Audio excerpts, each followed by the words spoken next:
Bonsoir, bienvenue sur ce live pour la campagne de financement d'Aviwell.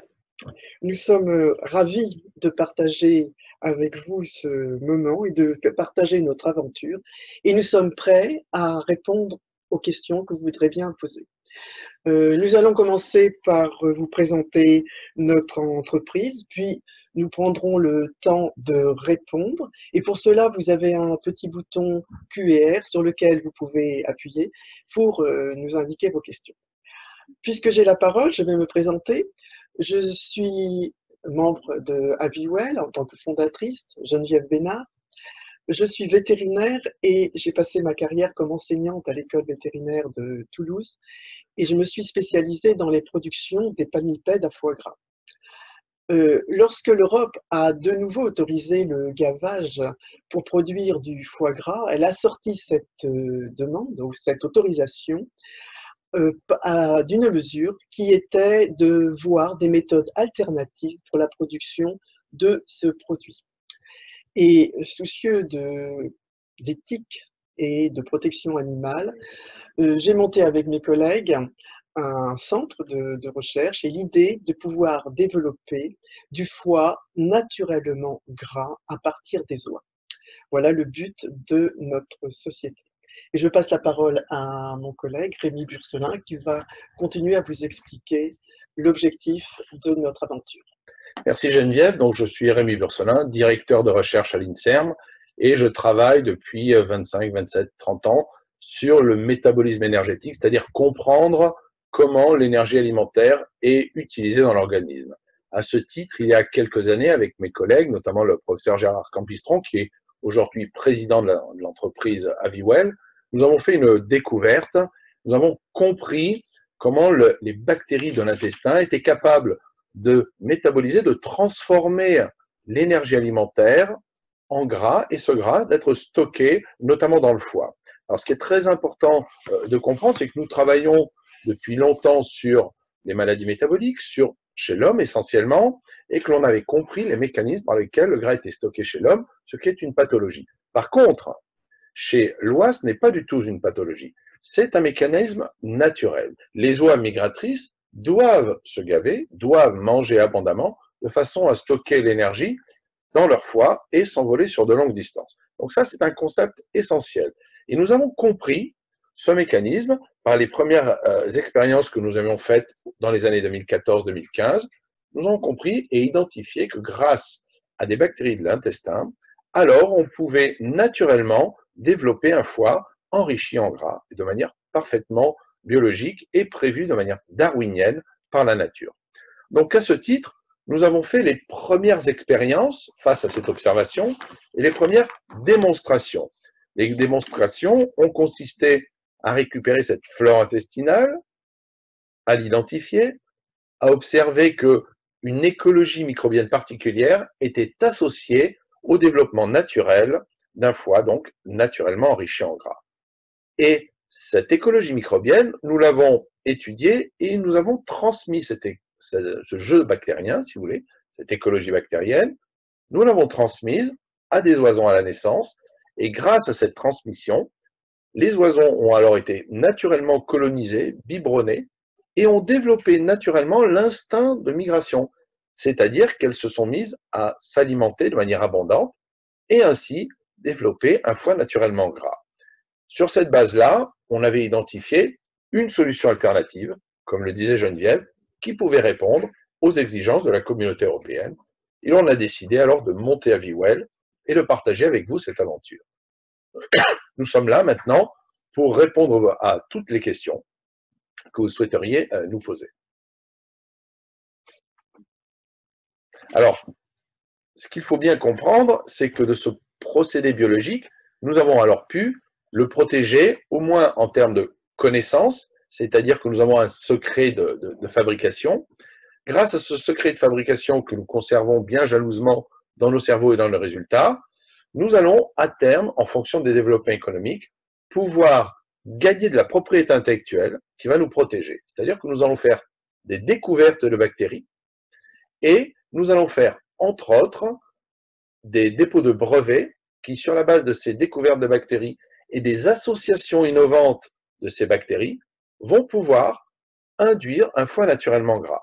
On aura donc ces deux niveaux de protection auxquels va se surajouter la fameuse connaissance. Et cette connaissance, ce savoir que nous avons par l'intermédiaire de ces décennies de recherche et également par l'intermédiaire d'algorithmes mathématiques, de technologies de bioinformatique ultra poussées que nous avons dans nos laboratoires de recherche, grâce à ces connaissances, on va alors pouvoir développer de la propriété intellectuelle et nous protéger sur le long terme. Alors, nous avons une première question. Geneviève? Oui. Alors, un premier décideur nous demande si nous avons testé sur d'autres animaux, par exemple les canards. Pour le moment, nous avons choisi essentiellement l'oie parce que l'oie n'a pas été tellement modifiée par des croisements et c'est un animal qui est relativement proche de l'oie sauvage. On a en effet ce caractère bio oui. que l'on souhaite conserver et naturel. Et donc, ça, c'était le premier point. La deuxième chose, la production de foie gras d'oie est très faible en France pour plusieurs raisons. D'abord parce que l'élevage de l'oie est plus long. Ensuite, la reproduction de l'oie est plus difficile que celle du canard et donc on a une reproduction qui est saisonnière, donc une production d'oisons saisonnières. Et enfin, le gavage est beaucoup plus délicat et long et de ce fait, par rapport au canard, l'oie a beaucoup périclité. Nous avons préféré choisir l'oie d'une part pour sauver, entre guillemets, cette espèce ou continuer à l'avoir d'une façon importante, et d'autre part, en pensant que le métabolisme était relativement proche de celui des oies sauvages et donc avoir une grande aptitude à justement stocker cette matière grasse dans le foie. Nous comptons bien sûr une fois que nos bactéries seront parfaitement bien mises au point avec un pourcentage d'efficacité important, nous pencher sur le canard. Alors, une étape d'un nouveau spectateur, un WISeader, est de savoir quelles sont les étapes justement des prochains développements des produits. D'un point de vue scientifique, nous avons à raffiner, à innover, à continuer à découvrir une écologie bactérienne qui va nous permettre de décliner tout un tas de produits avec, c'est-à-dire des foies naturellement gras, mais avec des saveurs et des textures particulières qui répondront surtout aux besoins des consommateurs. Tout le monde n'aime pas le foie gras dans sa manière actuelle. Certains le trouvent trop gras, d'autres pas assez. Grâce à des écologies bactériennes, nous allons pouvoir décliner, en effet, différents foies naturellement gras avec des saveurs adaptées à chaque personne. Alors, en termes des développements des produits futurs, voilà, pour les développements des produits actuels, nous avons des foies dits d'excellence, des foies que l'on appelle premium, et puis nous souhaitons développer l'ensemble de l'oie en soi, parce qu'on ne perd rien, tout est bon dans l'oie, et nous allons le décliner en différents produits. Une autre question concerne est-ce que le procédé Aviwell rend les oies plus sensibles aux maladies? Non, pas du tout. Nous donnons aux oisons au moment de la naissance un ensemble de souches microbiennes, comme on en a parlé précédemment, qui sont évidemment tout à fait naturelles et surtout non pathogènes, et donc il n'y a pas de sensibilité particulière ou une prédisposition à rendre les animaux malades de cette façon-là. Donc, pas de risque, aucun risque. De ce côté-là, il n'y a pas de risque. Une autre question d'un spectateur anonyme est de savoir s'il y a d'autres applications possibles sur la base de la découverte. Alors oui, évidemment, d'un point de vue scientifique conceptuel, le microbiote intestinal, la flore intestinale, l'ensemble des bactéries contrôle notre santé, contrôle la santé des animaux. Et donc, de manière large, on peut également développer d'autres animaux. Si on va par extension chez les bovins, chez les ovins, etc., on pourrait également modifier la qualité de la chair de ces animaux. Mais ça ne fait très clairement pas partie de nos développements actuels. Quelqu'un nous demande si nous avons des concurrents. Alors je laisse Rémi le soin de répondre. Des concurrents, on en a partout. Et heureusement, c'est ce qui permet de valider l'intérêt scientifique et l'intérêt. L'intérêt est d'abord éthique, il est réglementaire. Et donc, beaucoup de solutions alternatives ont été proposées. Simplement, très peu ont réussi voire quasi peu ont réussi. Pour être très net, on a un concurrent en Espagne qui a une très faible production, avec une très faible incidence, et qui, en termes de marché, ne représente aucun risque par rapport à nous. Euh, La suivante. oui, quelqu'un nous signale qu'il ne restait que 5 producteurs d'oie en France. C'est ce que je disais, la production d'oie est relativement confidentielle et elle a tendance à diminuer chaque année. En plus, avec les épisodes de grippe aviaire qu'il y a eu l'année dernière, il y a eu encore une perte, notamment au niveau des couvoirs. Et il est évident que ce système que nous avons mis au point permettrait de faciliter le développement de l'oie et de cette filière qui actuellement ne survit quoi seulement en oie à gaver. Et comme je l'ai expliqué, comme le gavage est relativement long et difficile chez l'oie, il tend à diminuer et à être de moins en moins fréquent. Alors, on a des questions sur la base de nos finances, de nos plans prévisionnels financiers, relatives à une levée de fonds ultérieure. Oui, en effet, pour financer la recherche, on peut financer la recherche sur la base d'un compte de résultats positif, réallouer une somme, généralement de 5, 10, 15% de ce résultat à la recherche, ou on peut chercher de nouveaux fonds. Alors oui, on compte chercher de nouveaux fonds l'année prochaine, dès 2019. Pourquoi? Parce qu'il faut sécuriser cette invention. Il faut progresser, il faut répondre au marché. Et donc, des levées de fonds sont programmées dans le plan financier prévisionnel qui est proposé de 2, 3, 4, 5 millions. Depuis quelques mois, des capitaux risqueurs, venture capitals, nous ont contactés, nous ont demandé de structurer notre propriété intellectuelle et comptent en effet investir. Ce qui veut dire que les investisseurs d'aujourd'hui auront une plus-value marquée grâce aux investisseurs de demain. Donc, c'est une notion extrêmement importante. Une question de Daniel. Daniel, oui. Nous demande si on peut gaver une oie sans la faire souffrir, juste en lui donnant à manger. Alors, le gavage a une définition bien précise. Ça consiste à mettre un embuc, c'est-à-dire un tube dans le bec de l'animal, de façon à envoyer de façon forcée une certaine quantité d'aliments. Donc, soit on met ce qu'on appelle un embuc, un tube, soit maintenant, on a des systèmes de pompe doseuse qui permettent d'envoyer directement dans l'œsophage la quantité de nourriture. Nous ne pratiquons absolument pas le gavage, c'est-à-dire que nous n'utilisons pas de matériel spécial pour donner à manger aux oies. Et d'ailleurs, je rappelle, nous n'appelons pas notre foie gras parce que le foie gras, c'est obligatoirement obtenu par gavage. Donc, nous appelons notre produit un foie naturellement gras, donc sans gavage. Nous incitons les animaux à manger davantage, d'une part à l'aide des bactéries que nous avons sélectionnées et qui permet de mieux métaboliser l'énergie apportée par l'alimentation, et d'autre part en jouant aussi un peu sur le programme lumineux, puisque les oies ont tendance à se gaver au moment de leur migration, c'est-à-dire quand les jours commencent à raccourcir. Donc c'est une incitation à les faire manger davantage, mais nous n'utilisons pas de matériel pour augmenter la consommation alimentaire. La question suivante concerne le capital. Donc, le capital est facile à déterminer. On retrouve ça évidemment au greffe. Nous avons créé la société Gérard Campistron, Geneviève Bénard et moi-même, où nous étions les 3 premiers fondateurs, donc associés. Nous a rejoint par la suite 2 investisseurs, 2 business angels ou love money, ou un petit peu les deux, qui nous ont fait confiance et nous ont permis aujourd'hui d'être là parmi vous et de pouvoir avoir ces productions que nous faisons dès à présent déguster à des restaurateurs, à des traiteurs, et qui jusqu'à présent ont parfaitement été satisfaits de nos produits, et nous continuons, je pense qu'on y reviendra un petit peu plus tard dans les questions. Une autre question financière concerne les 1 million que nous recherchons et que nous avons le risque de ne pas lever. Bien sûr, ce risque existe, comme dans toute levée de fonds. Cependant, le 1 million permet de réaliser la production, mais également d'avancer rapidement sur la recherche.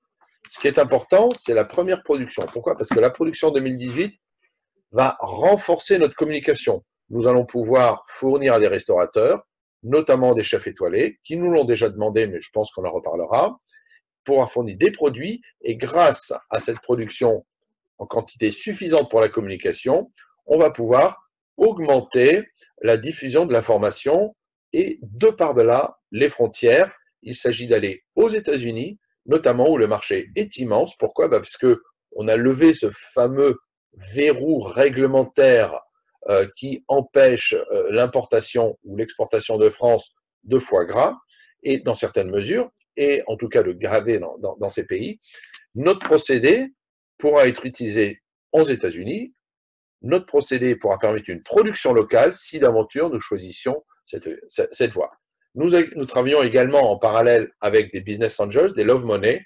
Nous rencontrons régulièrement des gens, pas plus tard que demain, nous allons en voir un. Nous sommes sollicités sur Internet ou directement au siège d'Aviwell par des business angels qui étudient les profils et qui sont en train d'étudier très précisément l'investissement au capital. Alors, Winsider nous demande comment on se positionne sur la chaîne de production du foie gras. Comme je l'ai dit, le produit que nous proposons n'est pas un foie gras au sens réglementaire du terme, qui correspond à un produit obtenu par gavage.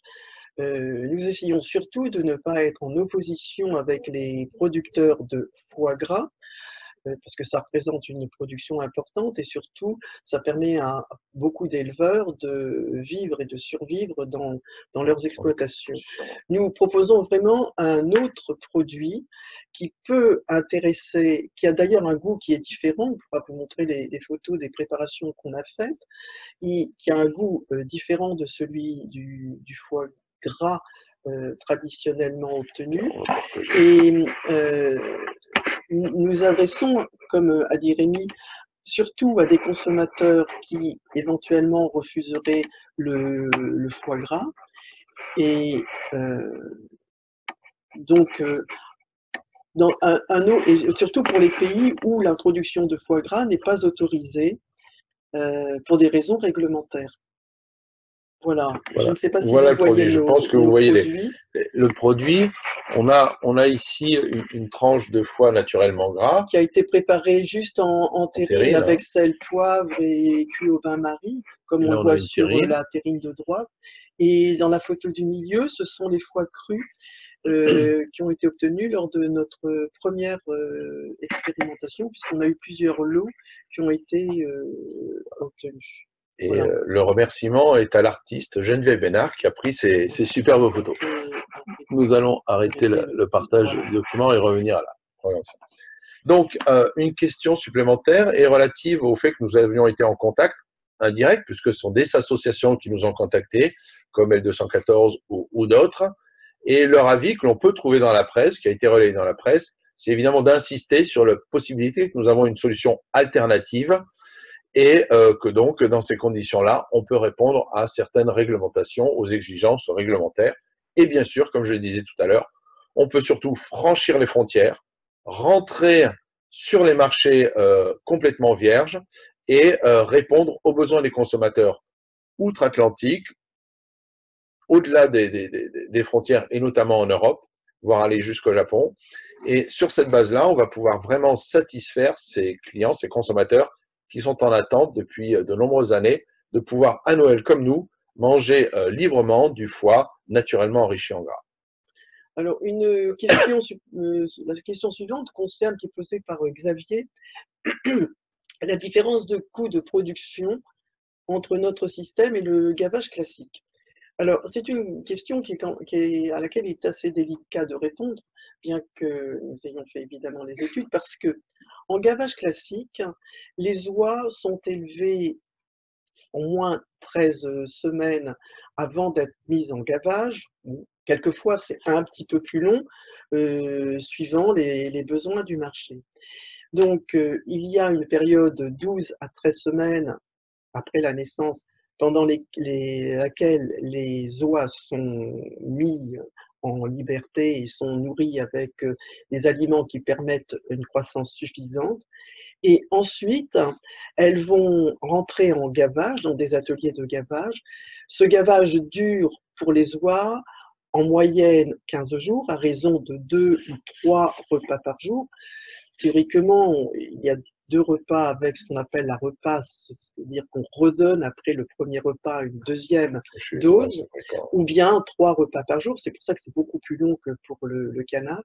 Et ce gavage donc dure 2 semaines, quelquefois un petit peu plus que 15 jours.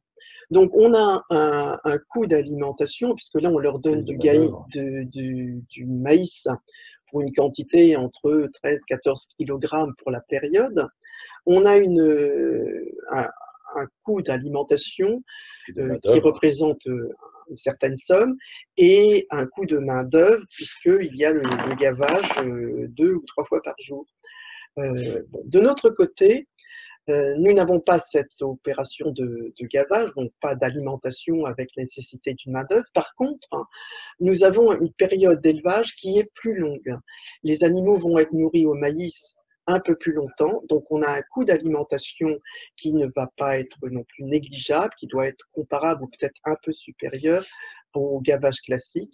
Mais nous avons des produits d'animaux plus âgés avec des caractéristiques gustatives qui sont aussi différentes, puisque nous avons des animaux moins jeunes, avec notamment une viande qui a un goût beaucoup plus prononcé et beaucoup plus agréable pour ceux qui connaissent. Oui, et en plus, par les jeux bactériens, par les écologies bactériennes que l'on découvre, on va pouvoir faire ce qu'on appelle augmenter l'efficacité alimentaire, c'est-à-dire qu'avec moins d'aliments, on peut obtenir plus de produits.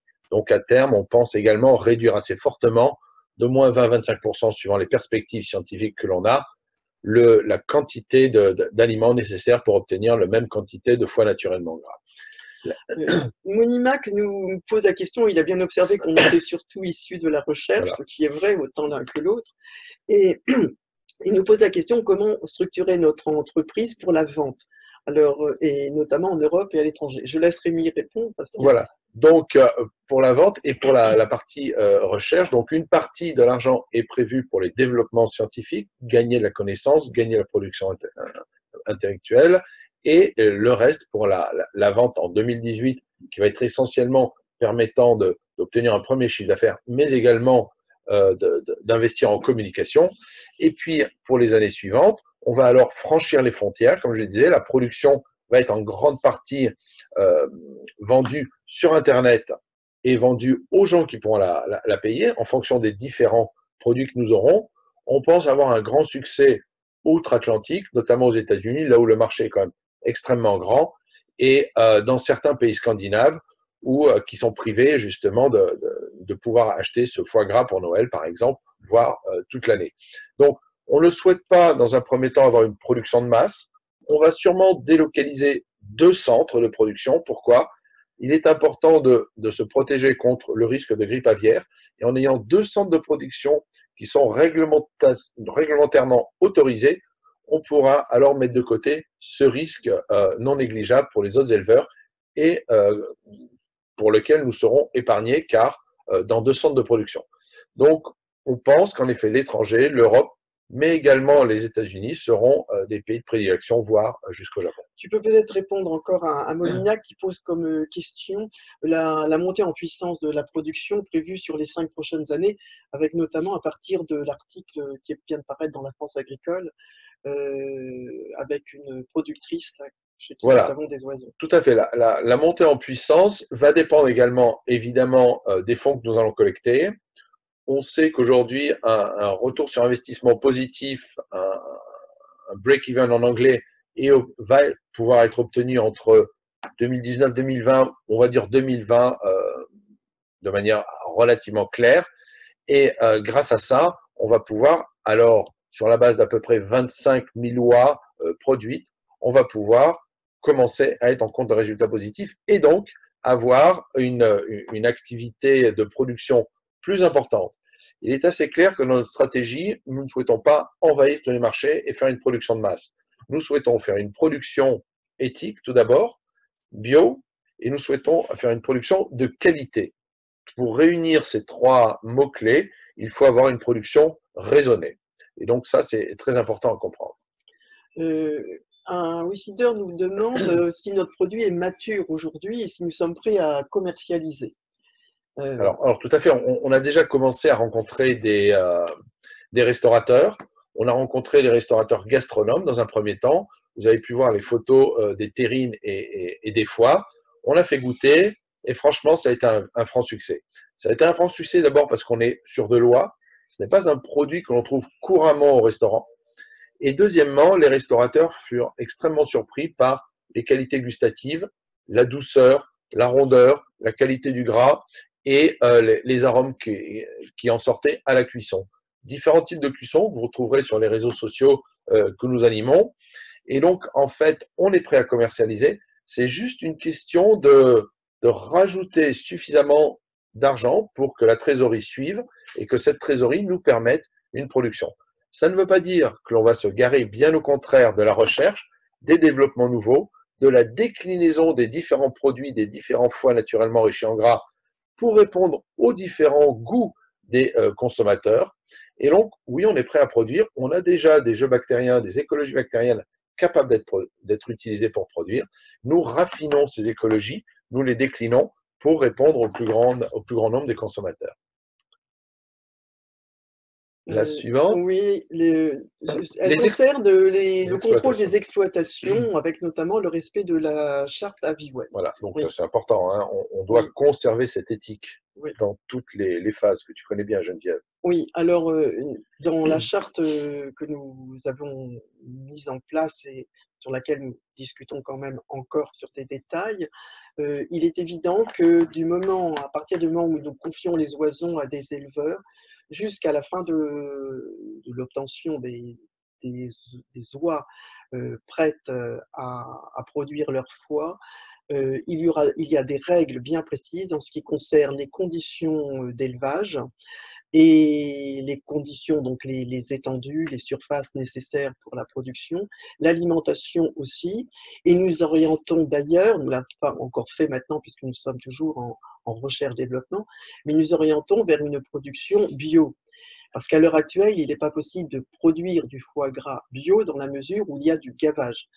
Dans la mesure où nous n'utilisons pas le gavage, sauf la possibilité pour nous de pouvoir faire une production bio et donc s'orienter sur des aliments bio pendant toute la phase d'élevage et d'alimentation au maïs des oies. Et là, la charte sera signée par les éleveurs qui veulent travailler avec nous de façon à s'assurer qu'ils respectent de façon tout à fait stricte les indications et notamment il y aura un contrôle par les organismes certificateurs pour ce qui est du bio, organismes qui sont déjà bien connus sur l'ensemble du marché. Alors la question suivante est très intéressante également, puisqu'elle est assez originale. Étienne nous la pose. Il souhaite savoir si nous avons identifié les acteurs sur le segment de la culture cellulaire de viande, potentiels concurrents ou potentiels collaborateurs, parce qu'ils ont peut-être une solution éthique. Alors, c'est intéressant. Nous ne sommes pas sur cette idée, sur ce procédé, mais c'est vrai que quelque part, on pourrait y penser. Nous ne sommes pas sur ce procédé, car nous voulons vraiment respecter ce que la nature a prévu de plus intelligent. Ce que la nature a prévu de plus intelligent, c'est ce qui permet aux êtres vivants de se développer et de croître.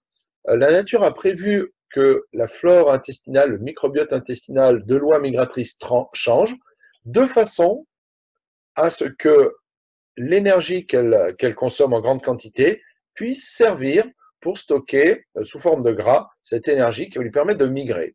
Et donc, on veut respecter la logique physiologique de l'animal, on veut se mettre au plus proche de ce que la nature a prévu, simplement chez l'oie d'élevage. Donc, on a transféré les connaissances de l'oie migratrice, on a transféré le microbiote quelque part, que l'on a élaboré, screené, trié, pardon, et on a colonisé alors ces oies d'élevage qui, quelque part, retrouvent, somme toute, un petit peu de leur caractère sauvage, tout au moins dans l'enrichissement en gras dans le foie.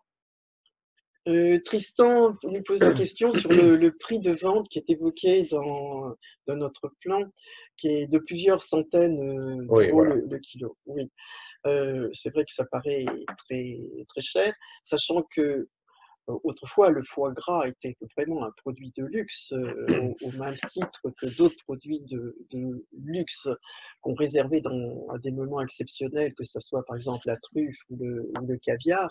Et le prix de ce foie correspond à ces autres produits exceptionnels que sont le caviar d'esturgeon. On est sur plusieurs milliers d'euros. ou par bien kilo. la truffe. Heu, il est vrai que le concurrent que l'on peut avoir, qui se trouve en Espagne et dont a parlé tout à l'heure Rémi, heu, offre un prix ou propose un prix de vente qui est encore, supérieur De 1 000 € à par kilo. celui-là. Donc ça correspond au foie un produit à ce moment-là tout à fait exceptionnel compte tenu des conditions de production. Donc dans notre, plan financier, on avait établi ce prix-là en comparaison avec, les autres produits dits, un peu rares et de luxe mis sur le marché. Voilà, il faut bien voir qu'évidemment, nous démarrons, nous avons ciblé le marché de luxe, par analogie, comme le disait Geneviève avec les truffes et le caviar, où le prix sont supérieurs à 1 000 € le kilo, donc nous, on est encore inférieur. On avait ciblé ça parce qu'on pensait, grâce à la capacité de franchir les frontières réglementaires, pouvoir répondre à des consommateurs très exigeants. Il est clair que nous adapterons notre prix au marché et évidemment à notre plan financier. C'est-à-dire que à terme, nos structures seront amorties, à terme, nos frais de structure, nos frais fixes seront réduits et à terme, nos marges bénéficiaires seront agrandies sur la base de la réduction des frais fixes, probablement en augmentant la rentabilité assez claire. Et donc, sur cette base-là, on pense pouvoir, en effet, proposer une solution à un plus grand nombre de consommateurs de par le monde. Bien, je vois qu'on nous demande aujourd'hui de clore ce débat, de clore cette discussion et nous devons quitter la réunion, ce qui fait qu'on vous remercie pour votre attention, on vous remercie pour vos questions et nous espérons avoir convaincu le plus grand nombre d'entre vous que ce produit naturel, ce développement naturellement gras de ce foie va répondre au plus grand nombre des investisseurs et au plus grand nombre des consommateurs. On vous remercie Je pour vous votre remercie attention. beaucoup de toutes vos questions et on peut se retrouver sur les forums de ici pour continuer à parler, répondre en détail aux questions auxquelles nous n'avons pas pu répondre. Bonsoir. Bonsoir.